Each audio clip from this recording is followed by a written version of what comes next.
Bonsoir à tous. Mon nom est Nathalie Côté. Je travaille au producteur de bovins du Québec. Ça me fait plaisir de vous accueillir au webinaire Je mets à marché ma viande. Ce soir, on parle du marché public et on aura aussi le témoignage d'un producteur qui utilise le marché public. Avant de passer la parole aux conférenciers, j'aimerais qu'on fasse une petite récapitulation des consignes sur l'utilisation de Zoom. Je vais demander à Cyrine de nous rappeler les principales caractéristiques. Oui, bon, donc bonsoir à tous. Ça va être très simple ce soir. On est en Zoom webinaire, donc vous n'avez pas accès à vos caméras. Vous inquiétez pas, c'est tout à fait normal. Et votre micro aussi, il est barré. La seule façon pour ouvrir votre micro, c'est nous qui avons accès, en fait, qui pouvons vous donner l'autorisation de parler. Par souci d'efficacité, ce soir, on l'ouvrira qu'à la fin, dans la partie questions. Toutefois, si vous avez des questions, tout au long du webinaire, vous pouvez cliquer sur en bas, là, vous avez ce qui s'appelle Q&R ou Q&A. Vous rentrez votre question au fur et à mesure que ça vous vient dans votre tête, puis nous, on y répondra à la fin dans la partie questions. Vous avez aussi une petite icône en bas qui s'appelle discussion ou chat. Cette icône, favorisez-la plutôt pour si vous avez des questions au niveau technique, si vous avez quelque chose qui ne fonctionne pas, pour discuter avec nous et on essaiera d'intervenir. Et enfin, il y a la petite icône aussi en bas qui s'appelle lever la main. Celle-là, ce sera celle que vous utiliserez à la fin si jamais vous avez envie qu'on vous ouvre votre micro pour pouvoir poser vos questions directement donc, à, à nos conférenciers. Puis sinon, je pense que c'est bon. Voilà, on a fait le tour, Nathalie. Bien, merci beaucoup. Alors, à ce moment-ci, j'aimerais juste introduire nos conférenciers. Tout d'abord, on va avoir M. Jean-Nic Trudel de l'Association des marchés publics du Québec qui va nous entretenir et ce sera suivi de M. Philippe Alain de la ferme du Alain. Et pour compléter, là, je n'ai pas présenté correctement, il y aura moi, Nathalie Côté, comme animatrice et aussi Mme Cyrine El Amdoui. Fait qu'à ce moment-ci, je vais juste peut-être vous rappeler les éléments pourquoi que ce soir on a été financé par les producteurs de bovins du Québec, le réseau Agri-Conseil et le programme VBP+.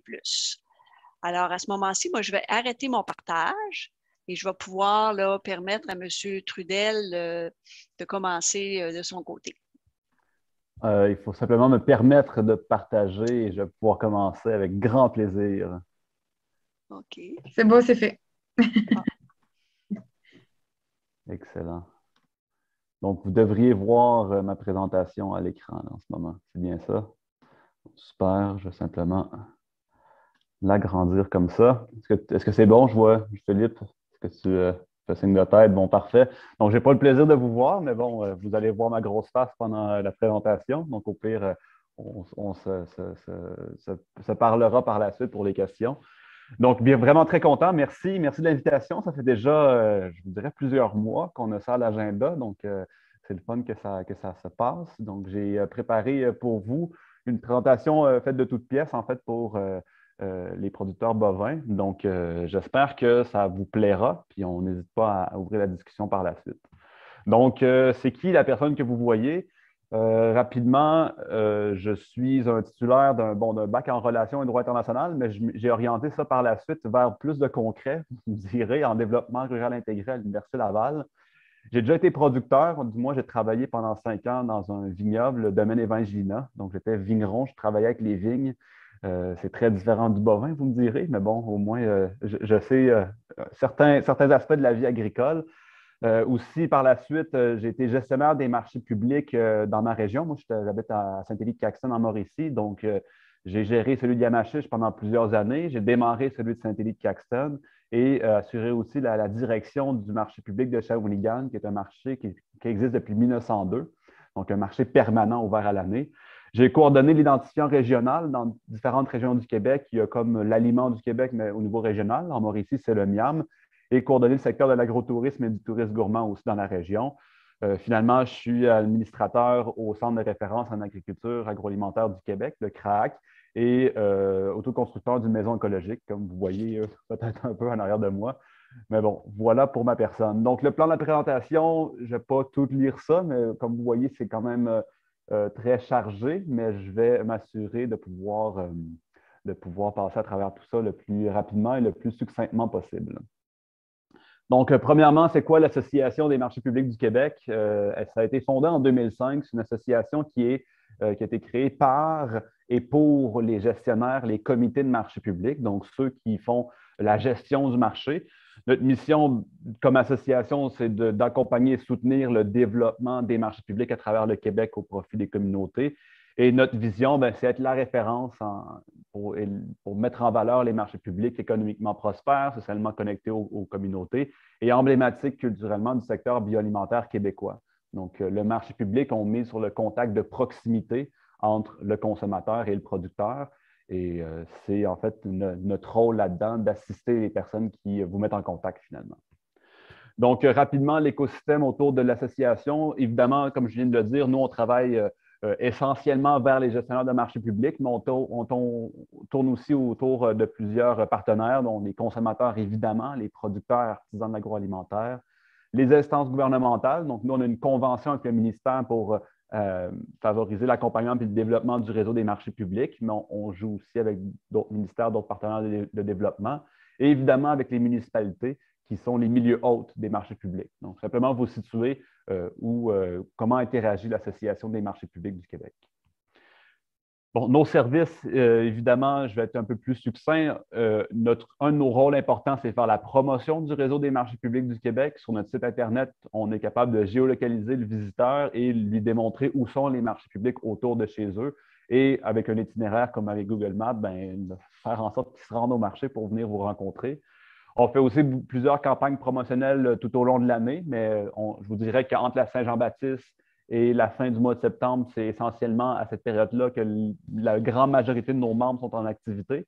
Donc, on fait beaucoup de campagnes là-dessus. En ce moment, c'est la campagne pour les marchés des fêtes. Il y en a près d'une cinquantaine dans notre réseau cette année au Québec. Donc, ça gagne toujours en popularité. Mais il y a également la Semaine québécoise des marchés publics au début du mois d'août, qui est notre grosse campagne. Donc, peut-être que vous l'avez déjà vu passer. Évidemment, on fait beaucoup de relations publiques. Hein. On réagit à l'actualité où on fait en sorte qu'on interpelle le gouvernement ou des partenaires sur des enjeux importants autour des marchés publics.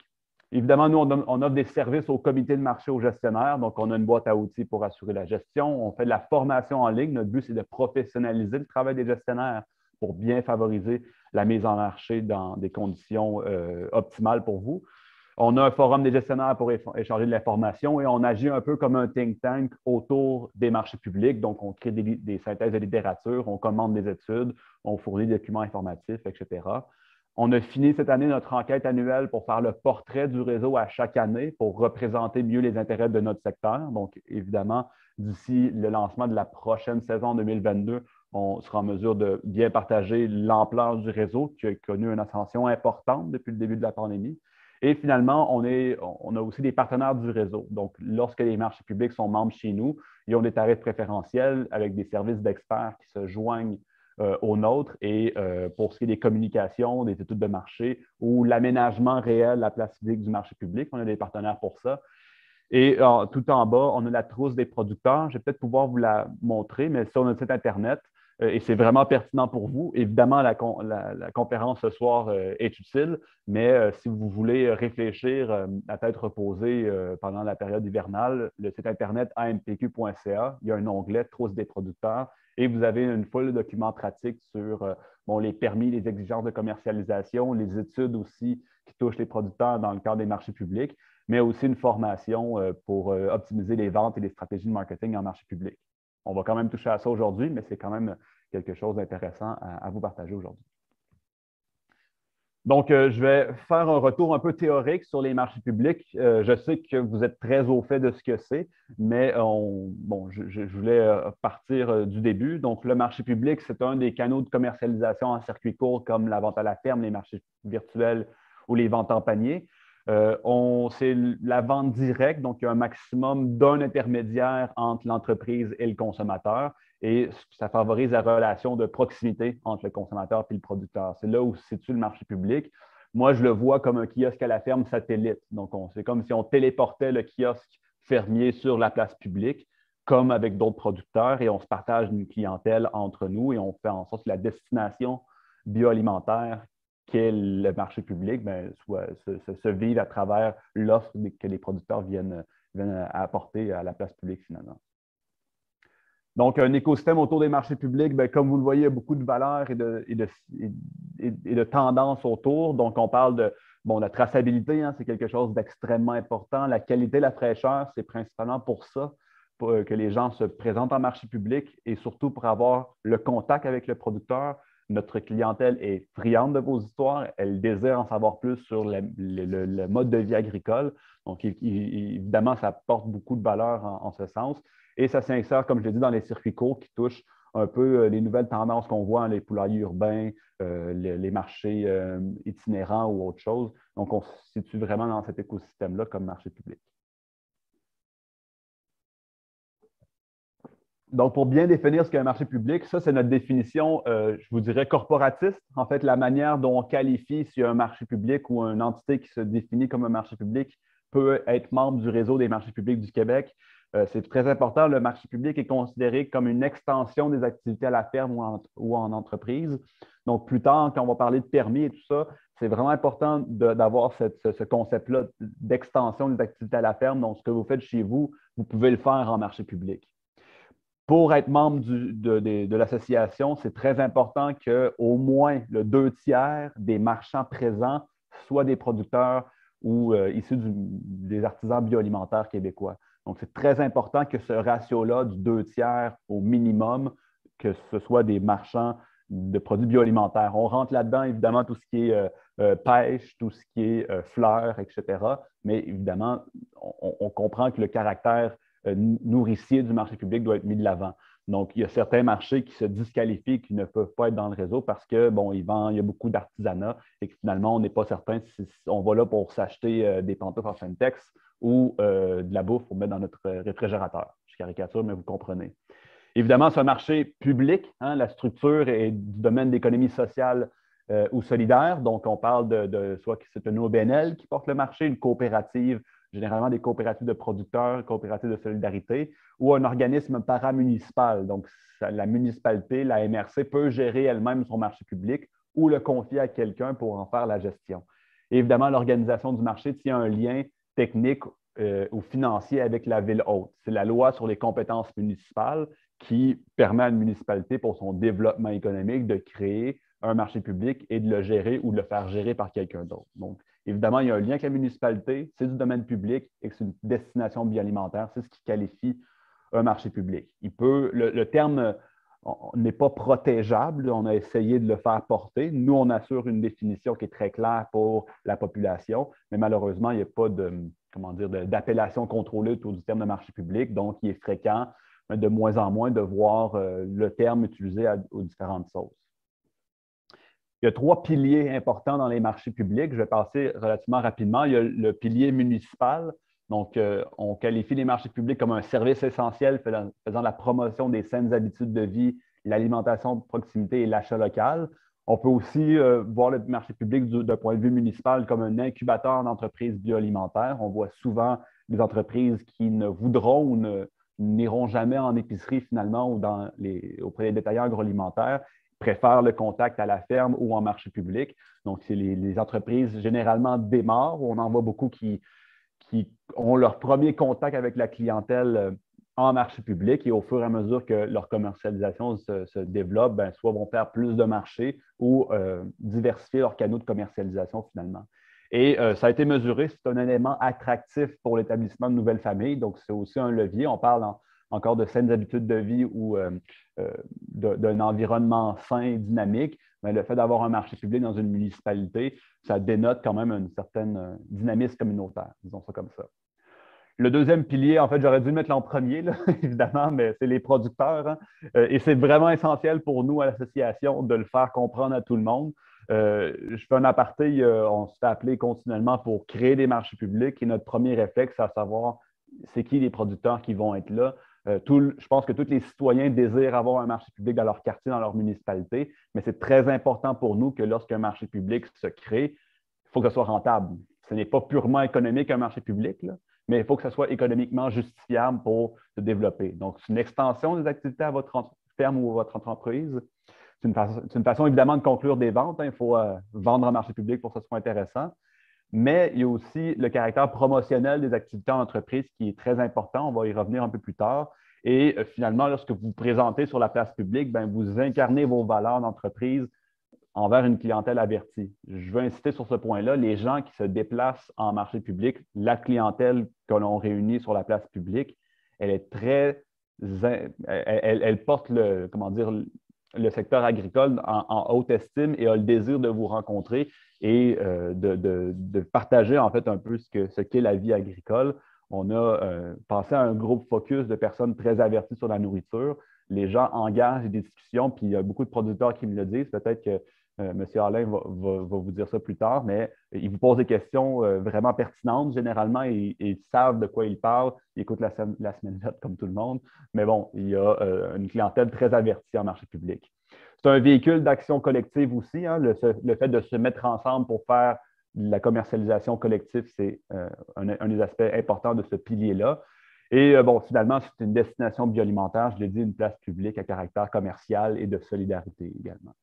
Troisième pilier, c'est les consommateurs, ou on appelle aussi les citoyens mangeurs. Donc, ça peut être un continuum entre une visite occasionnelle du marché, une fréquentation récurrente ou un engagement citoyen. En moyenne, c'est 6 bénévoles qui se réunissent autour de la mission du marché pour l'apporter. Il y a énormément de marchés publics qui n'ont pas de gestionnaire rémunéré, mais un groupe de citoyens, de producteurs et de membres de la municipalité qui organisent le marché pour le bien-être de la communauté. Donc, il y a un grand sentiment de communauté autour du marché public et c'est également une destination de tourisme gourmand. Généralement, les gens qui visitent le marché aiment inviter leurs visites à le fréquenter aussi lorsqu'ils sont de passage. Donc, ça, c'est les 3 piliers des marchés publics, producteurs, consommateurs et municipalités.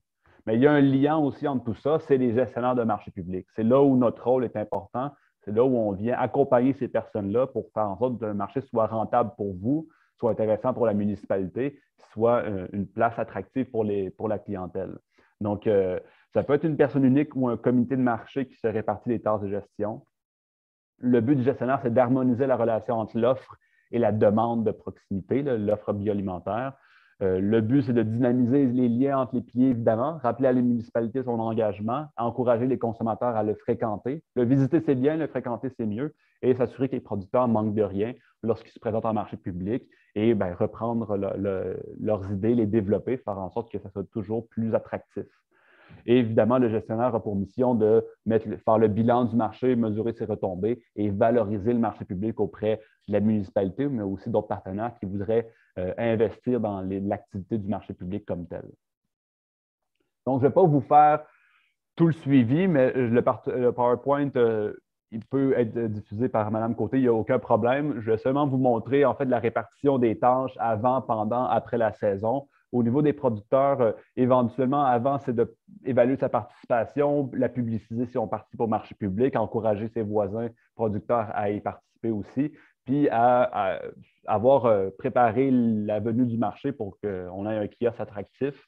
Pendant la saison, évidemment, c'est tenir kiosque, avoir des étals les plus garnis possibles, respecter les horaires, les règles du marché qui ne sont pas très contraignantes, mais tout de même.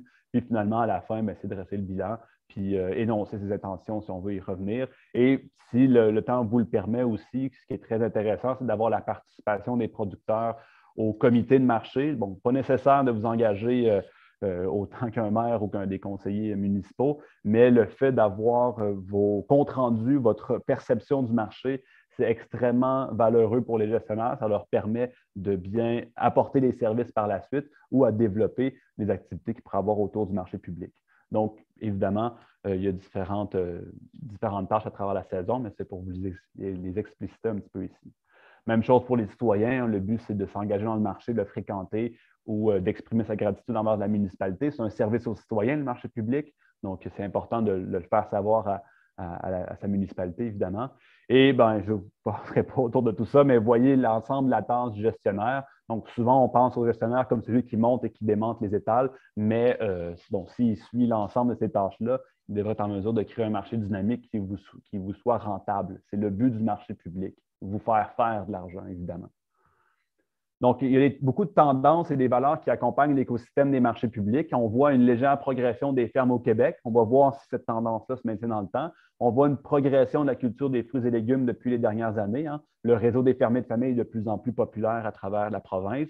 il y a légèrement plus de 20 des producteurs qui utilisent les marchés publics. On va avoir des données de recensement prochainement, mais on s'entend que c'est de plus en plus intéressant de rencontrer directement la clientèle et se mettre directement en marché.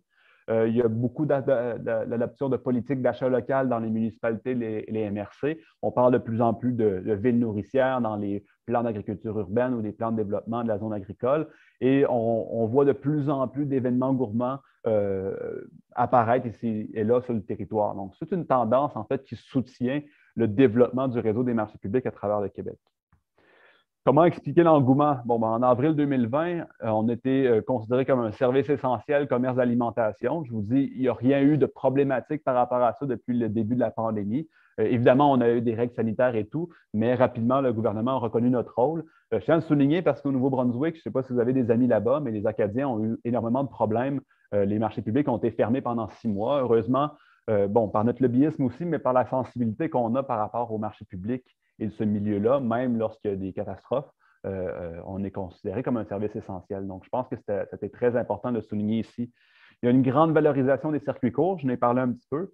Et comme je vous parlais du contact privilégié entre les producteurs et les citoyens mangeurs, la théorie de la littératie autour des marchés publics parle de deux concepts très intéressants. Donc, il y a l'inter-influence. Donc, à la fois, le consommateur peut vous dire qu'est-ce qu'il préfère et vous pouvez lui soumettre des suggestions pour influencer ses choix de consommation, ce qu'un code barre ne permet pas. Hein. La discussion avec le consommateur permet de raffiner ses connaissances sur le secteur agricole, mais aussi sur la manière de cuisiner telle ou telle partie de l'animal que souvent ils ne connaissent pas ou ne savent pas trop quoi faire avec. Et il y a un phénomène d'interconnaissance qui se développe. Donc, évidemment, plus un citoyen va sur la place publique, visiter son marché public et plus il vous voit et vous revoit ou va vous visiter à la ferme, bien, tout ce qui est appellation, certification ou autre, ça a le moins d'importance pour lui. Je ne dis pas que ce n'est pas important d'avoir des certifications, mais plus on comprend le rôle de l'éleveur, du producteur, mais plus on se met dans sa peau, puis plus on devient finalement pratiquement des amis. Et ce facteur d'interconnaissance-là fait en sorte que souvent, on choisit le nom de famille et l'ensemble des produits qui vont suivre parce que les gens s'attachent à votre entreprise, vos valeurs, et ce facteur d'interconnaissance-là est très intéressant pour le contact humain, finalement, derrière la vente. Il y a de plus en plus, vous l'avez vu, des habitudes de transformation. Hein? Bon, sûrement que vous avez entendu parler de véganisme et de tout ça. Mais de plus en plus, en fait, ce qui est mesuré, c'est l'achat local et de proximité qui est le régime ou la valeur, si vous voulez, dans les habitudes de consommation qui est portée de l'avant. C'est ce qui va, c'est ce qui transcende les autres. Donc, le fait d'avoir un souci sur le bien-être animal, sur l'achat de proximité, bien, fait en sorte que la clientèle qui se présente en marché public a déjà, aime déjà vous voir là parce qu'il sent la relation qui peut s'établir et ça fait partie des valeurs qui portent le régime alimentaire. Finalement, bien, je me répète, hein, le marché public, c'est une place publique nourricière. Ça démontre un dynamisme communautaire, une vitalité économique aussi, puis c'est un facteur d'attractivité du territoire. Donc, comment on mesure l'engouement? Bien, c'est simple. Hein? En 10 ans, on est passé de 65 marchés publics membres à 160 cette année. Donc, et dans notre portrait 2020, tous nos marchés publics sondés ont répondu que soit leur achalandage est stable ou en légère ou en forte augmentation depuis les 3 dernières années. Et on remarque que près de 2 tiers de la clientèle des marchés publics se situe à moins de 10 km. Donc, les gens qui ont un marché public ben, se l'approprient et y vont de plus en plus. Donc, bon, il y aurait d'autres données à vous partager, mais c'est essentiellement ça qu'on peut dire pour mesurer l'engouement des marchés publics. Et on va avoir un portrait 2021 qui va être présenté l'année prochaine et on sent que ça continue à être très important aussi, cet engouement-là. Donc, comment on fait le profil des marchés publics du Québec? Donc, la grande majorité, c'est des marchés publics saisonniers, donc sont ouverts généralement 16 semaines, sont de petite taille pour la plupart. Hein. On va le voir un peu plus tard dans quelle municipalité ça se situe. C'est un réseau en émergence, donc la moitié sont en développement, donc ce qui veut dire qu'ils ont entre 4 et 10 ans, sauf exception, puis plus de la moitié ont moins de 10 ans, donc c'est des marchés publics qui sont relativement jeunes. Mais je veux revenir sur un fait, ce que j'ai dit plus tôt, c'est pour nous, c'est important, entre guillemets, c'est facile, c'est difficile de créer un marché public, mais c'est encore plus difficile de le porter ces 5, 10, 15, 20 ans. Donc, c'est très important pour nous que lorsqu'il y a un marché public qui se crée, mais qu'il y ait les investissements au marché public de manière récurrente, une stabilité du gestionnaire, ça aide beaucoup aussi, mais un accompagnement conséquent du réseau des marchés publics envers ses membres fait en sorte qu'ils se développent et souvent corrigent des fois certaines petites bévues qu'il pourrait y avoir et faire en sorte que le marché public se développe toujours plus. Donc, plus particulièrement, les marchés publics, c'est des marchés publics saisonniers. En majorité, les marchés ont une journée et demie d'activité par semaine durant 16 semaines. La moyenne est de 21 kiosques disponibles en marché public avec un taux d'occupation de 86 en moyenne. Et je vous l'ai dit un peu plus tôt, la moyenne de bénévoles dans les marchés publics est de 6. Donc, c'est vraiment porté par la communauté. Il y a des employés évidemment permanents en marché, très peu, beaucoup plus à temps partiel, mais c'est porté par beaucoup de citoyens. Et c'est là où nous, à l'association, on milite davantage pour ça, donc d'avoir un gestionnaire qui est présent, qui est récurrent. Mais nous, on s'assure que s'il y a un changement de gestionnaire année après année ou du comité de marché, qu'on ait de la formation, des appuis, des outils de gestion pour faire en sorte que le gestionnaire qui ne connaît pas le marché public ou commence sa job là-dedans, mais qu'on soit bien en mesure de l'épauler pour que ça n'impacte pas. Bien, si ça impacte vos ventes, ça les impacte positivement finalement. Donc, vous le voyez, 50 de nos marchés publics sont dans les municipalités de moins de 10 000 habitants. On remarque aussi 18 dans les moins de 2 500. Les marchés publics contribuent à repousser les déserts alimentaires. On le voit souvent que ça contribue à bien nourrir les gens de nourriture locale. Le fait d'être en marché de manière sociale aussi, porté par les OBNL ou les coopératives, ben, ça ne répond pas aux mêmes exigences de marché que les entreprises privées, si on peut dire ça comme ça. Le 2/3, c'est des OBNL qui gèrent les marchés publics. Et finalement, le dernier là, que vous voyez à la droite, ce que je trouve particulièrement important, c'est au moins les 3/4 des marchands présents sur place sont des transformateurs ou des producteurs bioalimentaires. Donc, il y a des artisans non alimentaires dans les marchés publics. Il y en a moins que 12 maintenant.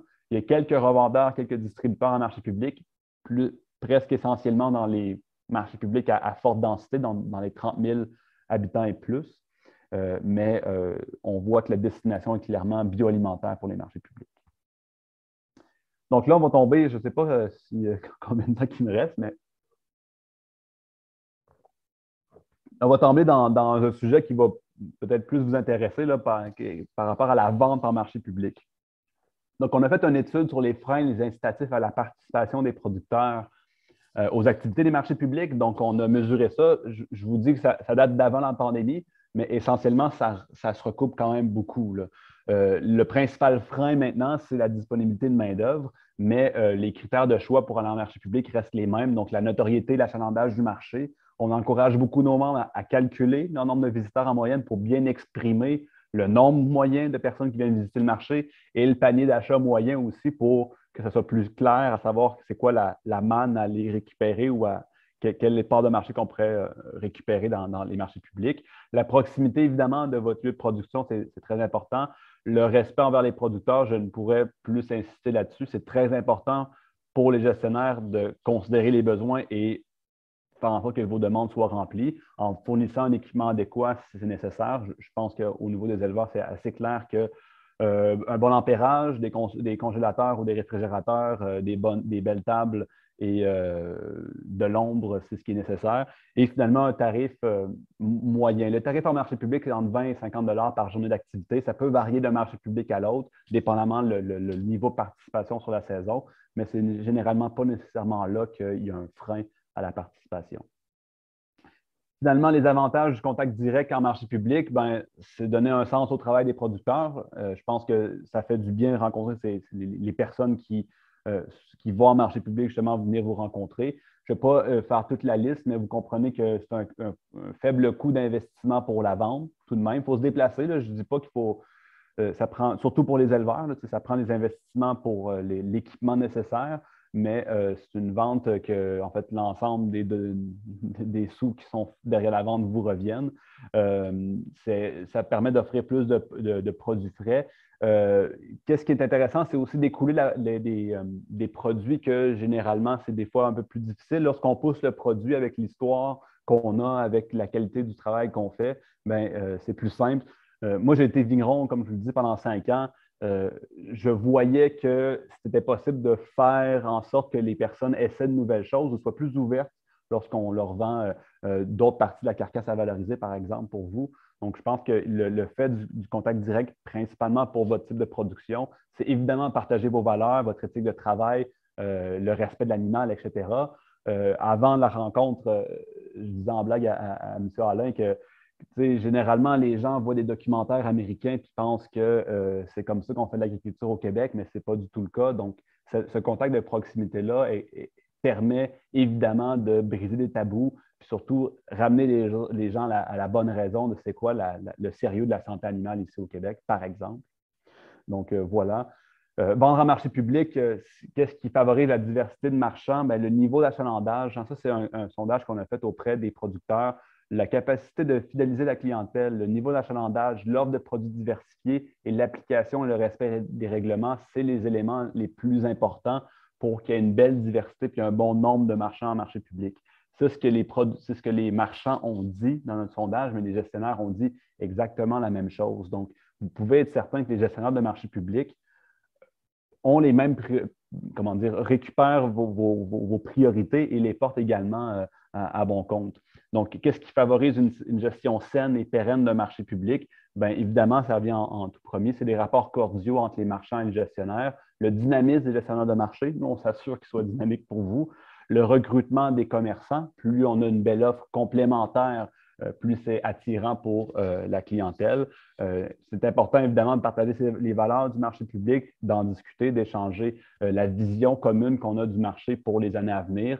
Évidemment, je pourrais passer des heures là-dessus, mais faire une promotion et des publicités, un affichage du marché public conséquent. Le marché public fait la publicité pour l'ensemble du marché, pour intéresser les gens, mais chacun dans vos kiosques, vous pouvez en faire, mais aussi chacune des offres qui se trouvent derrière les kiosques des marchés publics est un élément supplémentaire pour aller le fréquenter. Donc, une bonne promotion met de l'avant chacun des producteurs et met de l'avant l'ensemble des produits qui sont offerts là-bas. Et je pourrais aussi insister là-dessus sur la participation et le soutien de la municipalité, ce qui est essentiel. On remarque dans les marchés publics que plus le maire et les élus s'y présentent ou s'investissent dans le marché public, autant comme citoyen, mais aussi comme municipalité, il y a des belles années devant le marché public. Mais je vous dirais, c'est de moins en moins problématique cet aspect-là avec les élus. Souvent, ils comprennent, peut-être grâce à leur PDZA ou leur plan d'agriculture urbaine, que le marché public est un outil de développement social, de rapport communautaire, mais aussi un outil pour faire en sorte que les gens mangent bien et se portent bien autour d'eux, finalement. Donc, un aspect intéressant aussi à vous présenter, ça a été dit par de nombreux marchands que le fait d'être en marché public permet aussi la promotion des activités que vous avez à la ferme. Donc, si vous faites l'agrotourisme, par exemple, ou si vous avez sporadiquement un événement à la ferme, pas besoin d'être ouvert au public en continu, le fait d'être en marché public vous amène des gens chez vous. Évidemment, pour moi, c'est une évidence que les gens qui sont prêts à aller sur la place publique pour venir vous rencontrer, lorsque vous dites qu'il y a quelque chose sur votre ferme à aller voir, généralement, ils sont déjà intéressés par le fait que vous soyez là et par la vie agricole au sens large. Donc, je l'ai dit au début, la vente, c'est important en marché public, mais c'est important aussi d'incarner ses valeurs et de promouvoir ce qui se fait au-delà. Et souvent, à la fin de la saison des marchés publics, c'est ce qui est un peu, pour les marchés publics saisonniers, c'est ce qui est, entre guillemets, des fois un peu contraignant. C'est que la saison finit avec les récoltes, on commence le mois d'octobre, novembre, décembre. Généralement, la consommation de viande est à la hausse, mais le fait d'être en marché public peut aussi informer les gens sur où sont vos autres moyens de se procurer de la viande. Donc, oui, à la ferme, mais des fois auprès d'un détaillant dans les municipalités avoisinantes. Ça l'aide les gens à finalement se trouver une alternative lorsque le marché public est à la fin de ses activités pour toujours retrouver vos produits. Donc, je pourrais en parler plus longuement sur la vente en marché public. J'ai parlé de la trousse des producteurs sur notre site, mais il y a Véronique Bouchard. Je ne sais pas si vous connaissez cette maraîchère-là de Mont-Tremblant. Ça fait plus de 15 ans qu'elle commercialise ses produits en marché public. Oui, c'est des produits maraîchers. Je sais que c'est différent de vos produits, mais c'est une conférence qui dure moins d'1 heure, qui vous parle des meilleurs trucs pour vendre en marché public. Donc, optimiser ses stratégies de vente et de marketing en marché. Donc, si vous êtes déjà en marché public, c'est une bonne chose d'aller voir cette conférence-là, de l'apprécier durant l'hiver pour réfléchir à votre kiosque l'année prochaine. Si vous ne savez pas trop si le marché public est pour vous, ben, c'est des bons premiers pas aussi pour s'assurer que quand on s'y présente de manière conséquente. Donc, rapidement comme ça, les retombées économiques des marchés publics, c'est près de 1,4 million de dollars en retombées directes et indirectes. Il y a beaucoup de près de 700 000 dollars de taxes aussi d'acier de toutes sortes. Et le marché contribue à la hauteur de 2,9 millions aux différents programmes de prestations québécois et d'assurance-emploi. Donc, si on se compare, on est quand même un secteur qui est parfois méconnu, pas tout le temps mesuré. Il y a peu d'emplois directs et indirects qui sont créés par les marchés publics tout de même, mais au niveau de la valeur ajoutée directe et indirecte, c'est très fort. C'est comparable à certaines régions touristiques à travers le Québec. Donc, voilà, je pense que ce serait préférable peut-être, en fait, je voulais vous laisser du temps pour poser vos questions et pour commenter tout ça. Donc, je vous souhaite une bonne rencontre. Je pense que je vais passer la POC à mon ami Philippe. Donc, voilà. Je voulais, peut-être que je pourrais vous partager un autre petit élément là, rapidement comme ça pour répondre à déjà une question. Sur le site Internet, vous voyez, là, il y a la trousse, les outils, trousse des producteurs ici. Et dans ces documents-là, vous avez un document qui s'appelle le rappel pour les permis du MAPAC et de la RACJ. Donc, avant de, peut-être la question va être posée, peut-être que Philippe va l'aborder, mais vous voyez, dépendamment si vous êtes un exploitant agricole ou un producteur agricole, vous avez, si vous détenez un NIM, le fait simplement d'avoir une photocopie vous permet de vendre en marché public. Donc, il n'y a pas de souci par rapport à ça. Si vous n'en avez pas, en ce moment-là, c'est un permis de vente au détail qui est bon pour l'ensemble des marchés publics que vous faites et une formation de gestionnaire d'établissement alimentaire. Donc, c'est deux petites choses qui peuvent vous faciliter l'entendement. Je sais qu'il y a certains changements. Je sais surtout aussi que le ministère prépare en fait depuis un bout de temps les lignes directrices pour commercialiser en marché public des règles d'hygiène et de salubrité. Ce sera disponible peut-être dans les prochains jours, mais évidemment, ça sera rajouté à la trousse des producteurs. Donc, si vous avez des questionnements par rapport au type de permis à avoir, la formation à avoir, vous vous classez soit avec un détenteur de NIM ou pas. Et à ce moment-là, c'est plus précis à savoir qu'est-ce qu'il vous faut pour venir vendre en marché public. Mais évidemment, j'ai passé faire une passe sur la palette à mon ami Philippe. Donc, voilà, j'espère que j'ai pris suffisamment de temps. Je ne parle pas trop, mais j'attends vos questions par la suite. Parfait. Alors, merci beaucoup, M. Trudel. Alors, juste avant que… Nathalie, ton micro, on ne t'entend pas très bien. Et non, oui, voilà, le physique.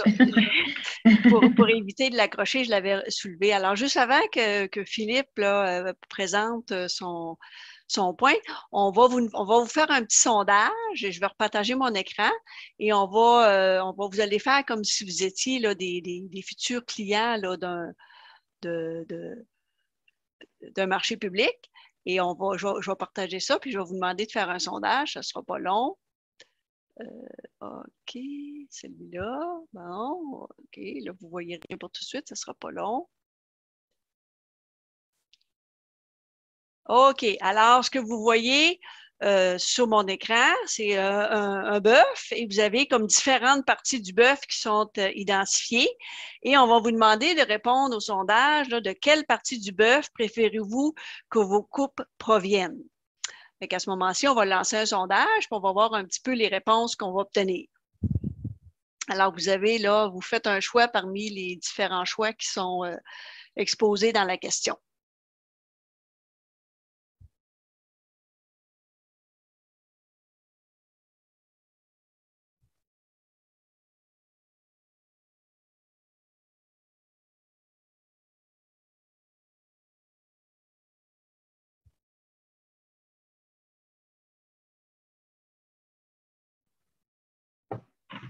Les panélistes, on ne peut pas voter, mais si jamais vous voulez partager vos morceaux préférés, n'hésitez pas, Monsieur Trudel ou Monsieur Alain, là, à nous faire savoir ce que vous préférez.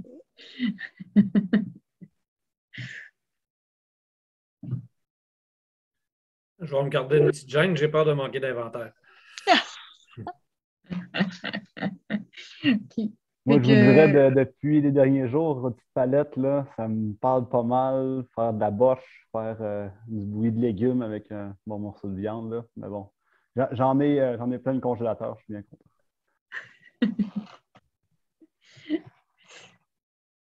sinon, je pense que les gens qui voulaient répondre ont répondu. Fait que voici Nathalie. Alors, si vous voulez, alors on a dans notre choix de réponses, on voit, Cyrine t'a partagé là, les réponses, on voit quand même que c'est assez diversifié, Philippe. Là. Si tout ce monde-là venait ce soir au marché public et tu tenais kiosque, tu aurais quand même une belle variété de clients qui pourraient sûrement là, euh, descendre ton inventaire, comme tu dis. Alors, Oui, à partir. Vas-y, vas-y. Donc, vas-y, Philippe, pendant que tu vas juste t'introduire, je vais comme changer pour avoir ta présentation. Hein. Vas-y, vas-y. Oui, ben, ça représente bien un peu ce qu'on vit dans les marchés. C'est pas toujours égal, mais on a quand même une demande qui est assez variable d'un marché à l'autre, mais il faut aussi tenir les saisons. Ça a un gros effet. Comme Jean-Nic le disait il y a quelques secondes, là, quand on arrive en fin de saison, la palette est très prisée, les rôtis de côte croisée, on va aller dans le sobuco, mais il faut être inventif pour être capable d'écouler toutes les pièces de bœuf parce que reste que dans un bœuf, si on se compare aux autres animaux, c'est l'inventaire, c'est le nombre de couples qu'on a de disponibles qui est vraiment très grand. Là. Fait qu'à ce moment-ci, Philippe, peut-être juste un peu avant que je partage mon écran, un peu présente ta ferme. Ben, moi, dans le fond, bonsoir tout le monde. Philippe Alain de Saint-Basile dans Port-Neuf, producteur de veau d'embauche, bouvillon d'abattage.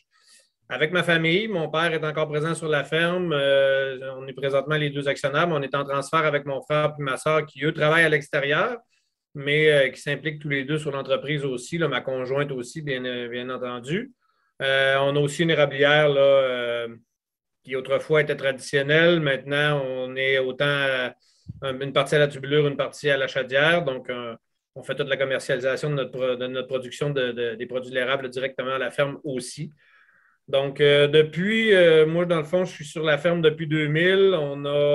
J'étais producteur laitier et ovin dans ces années-là. Puis graduellement, là, bon, par le contexte de d'autres formations, moi, je suis pompier à temps partiel, mais j'ai mon diplôme là-dedans aussi.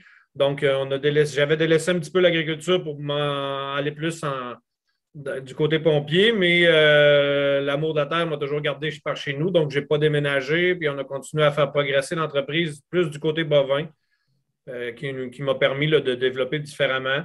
Puis par un concours de circonstances, un hiver que je me suis blessé, je n'ai pas été capable de commercialiser mes animaux dans le réseau VSC pour les producteurs plus anciens qui sont parmi nous. Là. Donc, je ne pouvais pas faire mes vaccinations étant donné que je suis capable de travailler et ces choses-là. J'ai décidé que je commercialisais mes 10 ou 12 bouvillons que j'avais. Donc, mon histoire a débuté là, dans la commercialisation de la viande là, par différents principes. Donc, on peut peut-être partir le diaporama. Oui, ça ne sera pas Ali. long. Je vais vous partager ça. Alors, et voilà, tu me fais signe quand tu es prête. Ben, la première image, vous voyez un peu là, à quoi peut ressembler l'arrière de notre kiosque. On essaie de faire ça familier. L'autre bout que tantôt, Jean-Nic en faisait mention, pour les kiosques, il faut être attrayant. Un beau kiosque de légumes, c'est facile d'être attrayant. Un congélateur, c'est moins friendly un peu.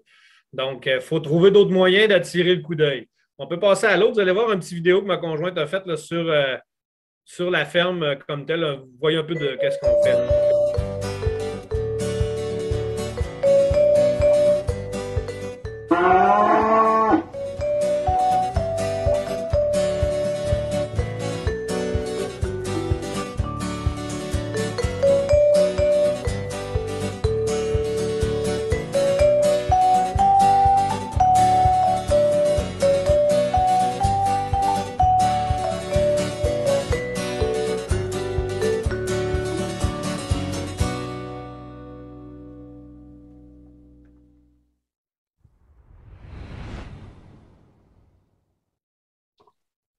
Hop, OK.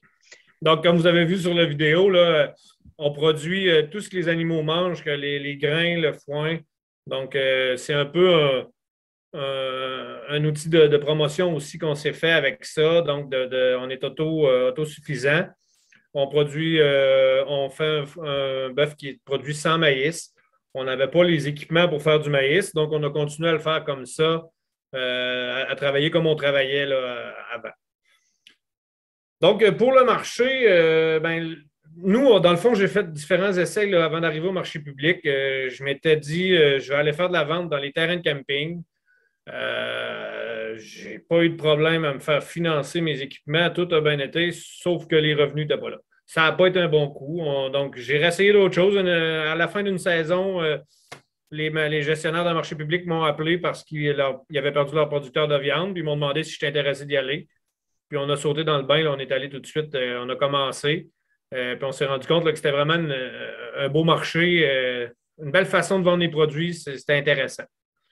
Donc, suite à ça, là, on a pris nos habitudes. Là, ici, là, vous voyez, là, à chaque mercredi, jeudi, il faut aller faire notre inventaire. Donc, on s'en va à la boucherie. Moi, je n'ai pas la boucherie personnellement.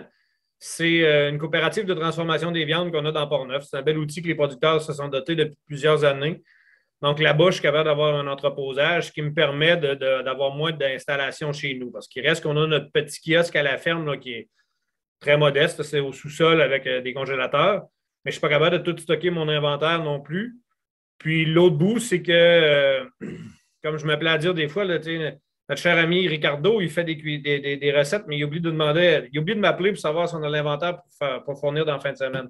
Donc, se faire écouler d'une pièce, on va donner l'exemple du steak Boston ou du surlonge, parce que là, cette semaine, ils ont décidé qu'ils cuisinaient ça dans les émissions de TV. Bien, je peux vous dire qu'on s'en rend compte assez rapidement parce que l'inventaire baisse vite dans la fin de semaine. C'est pas tout le monde qui les écoute, là, mais ça paraît. Donc, pour aller au marché, c'est ça. Il faut avoir notre inventaire, il faut savoir qu'est-ce qu'on a de besoin. J'ai jamais été capable encore en 9 ans, ça fait 9 ans qu'on fait des marchés publics, d'être autosuffisant pour une fin de semaine. Là. De dire je vais avoir tout ce qui est pris par les clients. Et on a toujours une surprise que cette fin de semaine-là, aussi gnouf qu'il faut. Je vais avoir manqué de cœur de bœuf parce que j'en vends 4 par année, mais je vais en avoir vendu 3 le même samedi. T'sais. Fait que là, je ne les avais pas toutes avec moi. Là, façon de parler pour le nombre, là, mais donc des fois, c'est surprenant. Donc, il faut avoir toujours avec nous autres la liste de prix parce que oui, les clients qu'on a là, ce sont des clients de la fin de semaine, mais souvent, ils vont rester pour le restant de l'année. Donc, d'être capable de leur fournir des outils qui vont pouvoir se servir pour nous rejoindre par après et aussi connaître plus nos produits ou des fois même, ce qu'ils font, c'est que les clients vont nous passer des commandes pour la semaine d'après, vont soit nous écrire ou nous la passer directement au marché. Donc, la semaine d'après, il faut s'assurer d'être capable de répondre à leurs demandes. La gestion du personnel, pour ma part, moi, dans la façon dont notre kiosque fonctionne, il faut être au minimum 2 personnes dans le kiosque pour que ça roule bien. Parce que j'ai toujours fonctionné avec 2 congélateurs, un qui est sur le site du marché, que je déménage à chaque jour, à chaque marché, puis un qui reste dans ma remorque. Donc, je ne suis pas capable de tout avoir l'inventaire dans le même congélateur. Donc, tout dépendant des demandes des clients, mais je suis capable d'aller rechercher les choses. Puis, en étant 2, ça garde une continuité et une présence au kiosque. Sinon, il faudrait que je laisse le kiosque vide le temps que j'aille à remorque et que je revienne. Ce n'est pas toujours non plus à côté de notre kiosque. Puis, les commandes, ça, c'est comme je vous disais, les gens vont nous passer une commande la semaine d'avant. Il faut que je sois capable de l'entreposer, il faut que je sois capable de la fournir aux clients. Donc, c'est à ça aussi que mon deuxième congélateur sert. La commande, les clients qui me passent des commandes, eux sont assurés d'avoir leur stock. Puis, je le garde en inventaire dans l'autre congélateur pendant la durée du marché. On peut passer à l'autre. Rendu au marché, d'un marché à l'autre, il faut refaire notre inventaire. Des fois, d'un marché à l'autre, on n'a pas nécessairement les mêmes découpes qui sont prisées. Donc, il faut faire notre congélateur d'une façon différente pour que ça roule mieux. Puis être capable aussi Il faut aussi aimer la cuisine. Là. Je ne fais pas de cachette là, parce qu'il faut être capable de se débrouiller pour répondre aux clients. Je ne sais pas s'il y en a parmi vous qui savent c'est quoi la picana. Moi, ça m'a pris 2 ans et demi avant de trouver c'était quoi une picana. Je l'ai appris. Un jour, un chef m'a fait le lien que c'était la culotte de surlonge. Donc maintenant, j'adore la picana, mais j'aime aussi la culotte de surlonge. Donc, il faut être capable d'être inventif là-dedans. Puis, il faut aussi être capable de donner des pièces de remplacement. Donc, d'être capable de dire, ben oui, le tourne-dos, c'est une bonne pièce, mais vous allez être dans le médaillon de surlonge, ça va être un petit peu plus cher, mais le goût va être différent, la tendreté va être différente. Donc, de posséder aussi cette connaissance-là, là, c'est important pour le côté bœuf. On peut passer à l'autre diapo. Donc, ici, vous voyez un petit peu un setup qu'on a. C'est ma remorque que vous voyez à l'arrière. La remorque, dans le fond, j'ai mes 2 congélateurs à l'intérieur, j'ai une génératrice à l'avant qui n'est pas en opération 24 heures sur 24. Là, on s'entend que quand on part pour un marché comme là, ici, c'était à Saint-Casimir cet été, quand on part pour un marché de 4-5 heures, ça ne dégèle pas, il n'y a pas de casse-tête. Puis là, vous voyez que des fois aussi, il y a des marchés qui nous demandent de faire à manger ou faire des dégustations aussi, c'est quelque chose qui est bon. Tout dépendant de la grosseur du marché, ça peut se faire, mais souvent, ça va nécessiter une personne de plus de faire de la bouffe parce qu'en plus de la servir, respecter les règles d'hygiène et de salubrité là, sur le lavage des mains, le lavage des équipements. Donc, théoriquement, ma conjointe qui est là, elle ne touchera pas à rien d'autre que la bouffe. Donc, aucun argent. Donc, elle est monopolisée juste à faire la bouffe. Donc, ça, il faut aussi penser à ça. On peut passer à l'autre. Donc, ici, là, ben, nous, dans le fond, les 2 marchés que je participe, je fais Saint-Raymond et Saint-Sauveur. Dans l'entente qu'on a, on participe soit au montage ou au démontage. Pour ce qui est de Saint-Raymond, c'est uniquement le démontage parce que la ville fait le montage du marché avant l'événement. Puis, à Québec, c'est montage ou démontage. Pour ma part, je prends le montage parce que c'est plus facile pour moi d'arriver tôt et de repartir pour travailler sur la ferme dans l'après-midi quand ça termine que d'attendre que les gens aient fini de leur vente pour finir le démontage. Tantôt, Jean-Nic en faisait mention aussi, puis les gestionnaires de marché public veulent avoir notre feedback, veulent voir comment ça roule. C'est quoi l'évolution? Moi, si je parle du marché de Saint-Sauveur, que ça fait 9 ans dans le quartier Saint-Sauveur à Québec, pour être plus précis, là, parce que Saint-Sauveur est loin de chez nous, rendu à Montréal, là, mais dans le quartier Saint-Sauveur, j'ai vu l'évolution du quartier. La population a changé, les revenus des gens ont changé de par ce qu'ils consomment maintenant. Parce qu'anciennement, je vendais beaucoup de viande hachée, beaucoup de cubes, beaucoup de tourne-dos. Maintenant, j'ai plus de filet mignon, j'ai plus de faux filet, j'ai plus de contre-filet parce que la clientèle a les moyens de consommer ça. Puis la pandémie a eu aussi cet effet-là parce que les gens vont plus au restaurant, donc peuvent se payer une meilleure pièce de viande. On peut continuer. Bon, donc, ça, c'est un peu l'image d'un kiosque, de nos kiosques. On essaie de mettre autant les produits de l'érable un peu à l'avant-plan. On peut passer à l'autre, on va voir plus le comptoir. Donc, vous voyez, là, ici, c'est mon frère et ma filleule sur un côté et un de mes amis qui est venu avec moi. Parce que, je vous disais tantôt, la gestion de personnel, ben, à un moment donné, c'est tous les vendredis et tous les samedis. Ça accapare beaucoup de temps, donc il faut que je réussisse à trouver des gens qui sont intéressés de venir me donner un coup de main aussi au travers. Vous voyez le kiosque qu'on a construit. Moi, c'est suite à mes premiers événements que j'avais faits, qui n'étaient pas des marchés publics, mais de travailler sur une table basse, j'avais de la misère après une journée parce que j'avais mal au dos. Donc, on s'était fait un kiosque surélevé. Et en même temps, ben, comme je vous disais tantôt, un congélateur, c'est pas super vendeur. Ben, avec ça, les gens nous retrouvent. Les gens, qu'est-ce qu'ils cherchent quand ils arrivent au marché public et qu'ils veulent venir nous voir? Il est où le kiosque de bois? Puis là, ils viennent nous chercher, puis ils sont capables de nous retrouver facilement dans la vente. Donc, ça me permet de plus me démarquer un petit peu parce que la traditionnelle table avec une nappe de couleur X, je ne peux pas laisser un steak sur le comptoir, puis vous êtes tout au courant. C'est officiel qu'on ne peut pas faire ça. Donc, on y va comme ça, puis ça nous a permis de se démarquer un petit peu. Là. Le défaut que ça a, ben, je déménage un comptoir à tous les samedis puis à tous les dimanches. Là, il a l'air droite, là, mais il commence à être un petit peu échancré quand on le regarde de plus proche. Et on passe à l'autre. Donc, ben, ça, c'est une autre image de faire notre inventaire, de reconstruire ce qu'on a besoin, de suivre, d'essayer de répondre le mieux possible à nos clients. Là. On peut passer à l'autre. Au marché, ben, ça, c'est une des publicités que le marché Saint-Sauveur fait. Ils ont toutes ces choses-là. Ça nous permet là, ça a un gros impact comment le comité va travailler. S'ils nous font vraiment une belle publicité, il y a un suivi qui est fait, ils sont assidus dans leurs choses, ça apparaît sur la clientèle. Puis si on le voit, si jamais vous avez l'intention, des fois, ça vaut la peine de suivre les médias sociaux de ce qu'ils ont fait. Vous allez voir quel marché, si vous hésitez entre un marché ou un autre, là, ben, ça peut aider des fois à décider lequel vous allez aller. Une des choses qui est importante quand on va au marché, ben, puis Jean-Nic en a parlé tantôt, c'est aussi la présence du producteur. Les clients le demandent. Moi, c'est les gens ma famille qui y vont quand je ne suis pas là, même s'ils sont impliqués dans l'entreprise, les gens demandent il est où le gars au chapeau, tu sais? Il est où le producteur? Parce qu'ils sont habitués de me voir, pas nécessairement parce que c'est juste moi qui leur ai répondu, mais on dirait que ça leur crée un lien de plus avec nous autres. Donc, ce qui a fait une certaine charge de plus pour le producteur, mais en même temps, c'est valorisant, c'est plaisant d'y aller.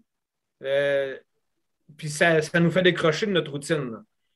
Et l'autre bout, ben, tantôt, vous voyez, vous n'avez peut-être pas remarqué, mais sur une des photos, des fois, il pleut, puis il faut quand même y aller, tout dépendant. Là, les marchés ont une éthique. Là, si c'est sûr que si c'est le déluge ou pendant l'ouragan de Katrina, on ne se présentera peut-être pas. Là. Mais on a vu des marchés cette année, par exemple. Il y en a un que on a fini d'installer les tentes à 9h15. À 9h20, le déluge a pris et il n'y a plus jusqu'à 10h30. On était tous en dessous de nos kiosques puis on attendait. Et quand ça a terminé, les clients sont arrivés quand même parce que les clients sont attachés à leur marché puis ils reviennent. Mais je peux vous dire que ce n'était pas encourageant de monter nos kiosques à Appuyation. Là. On peut passer à l'autre. Donc, ici, là, c'est une idée du marché Saint-Sauveur, justement. Vous voyez mon beau plexiglas que je m'étais posé cette année parce que je n'avais pas l'intention d'avoir un masque pour faire toutes mes ventes. Donc, on s'était mis un plexiglas, mais vous voyez là, toutes les tentes qu'on a montées le samedi matin. On monte les tentes, on monte les tables. Puis ensuite de ça, les gens amènent leurs produits, puis on installe nos kiosques là, pour faire la vente directe. Et ça, c'était un petit peu avant que le marché ouvre, là, mais Saint-Sauveur, le quartier de Saint-Sauveur, c'est un beau petit quartier. On a un beau comité. Là, moi, on a les enfants des organisateurs, on les voit depuis 8-9 ans. Là. C'est drôle de les voir évoluer. Ils arrivent le printemps, ils sont contents de te voir, puis de revenir au marché, puis venir chercher leurs produits. L'autre diapo. Ben, Nathalie m'avait demandé justement le défi. Moi, je pense qu'un des plus gros défis, c'est la production et la vente. Donc, d'être disponible pour les deux. Quand souvent, moi, quand on finit le marché, je ne m'en vais pas m'asseoir dans le spa à maison. C'est go, on va s'asseoir dans le tracteur, puis on roule, on va aller presser, on va faire ce que tous les producteurs font normalement, mais ça a l'air de rien, mais un marché de 4 heures, en moyenne, mes marchés sont entre 3h30 et 4 heures de temps. Ben, ça me prend entre 6 et 8 heures pour faire mon marché. Puis là, je ne compte pas le temps d'aller remplir mes congélateurs et ces choses-là. Là. Donc, c'est quand même accaparant. Puis ce temps-là, ben, tu ne peux pas le faire sur la production. Quand il ne fait pas beau, il n'y a pas de problème, mais quand il ne fait pas beau, tu ne vends pas mieux plus au marché. Et on le disait tantôt, c'est une relation d'affaires aussi. On va là pour faire des ventes. Donc, si la température n'est pas là, ben, je ne serais pas capable de travailler chez nous, mais travailler dans les champs, mais je ne serais pas plus capable je suis pas plus capable de vendre de viande au marché. Donc, on finit. Ben, je me suis habitué, sans dire que j'ai mis une croix sur mes samedis de l'été, mais il faut être conscient que le samedi, la journée finit plus tard que ce qu'on était habitué avant parce qu'il faut faire mon choix de mise en marché m'apporte ça. On peut passer à l'autre. Ici, ben, je voulais vous montrer un petit peu les animaux. Pour les connaisseurs, vous allez comprendre que là, on ramenait les veaux parce qu'ils avaient passé dans la troisième coupe au lieu de rester dans le champ normal. Donc, ça, c'était l'activité de la semaine.